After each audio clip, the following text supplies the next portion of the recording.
হ্যাঁ বলুন, কি কোথা থেকে এসেছেন? আমি এসছি বাঁকুড়ার থেকে।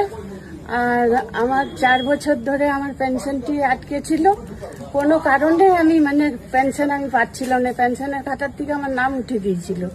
তারপরে মায়ের থানে ফেব্রুয়ারির 19 তারিখে আসি, আর এপ্রিলের 12 তারিখের মধ্যেই আমার কাজ সাকসেসফুল হয়। আপনি কি শুধু মানসিক করেছেন, এখানে জিনিস নিয়েছিলেন? জিনিস নিয়ে গেছিলাম, মায়ের দেওয়ার জিনিস নিয়ে গেছিলাম। ওতে পূরণ হয়ে গেছে? ওতে পূরণ হয়েছে। আমি মাকে মুকুট বানান করেছি, কাল্লাগানি মাকে মুকুট বানান করেছি, সোনার টিপ মাকে মুকুট বানান করেছি, বেনারসি শাড়ি, এবং আমার মেয়ে অসুস্থ হয়েছিল, অপারেশন হয়েছিল, তার জন্য তাঁতের শাড়ি বানান করেছিলাম। আমি সব এনেছি, কিন্তু কোন দিকে শুধু মানসিকই করেছেন? শুধু মানসিকই করেছি মাকে। ওতেই পূরণ হয়েছে? ওতেই পূরণ হয়ে গেছে। জয় মা মনসা। জয় মা মনসার জয়। আগের জন্য মা আমার পূরণ করে আছে।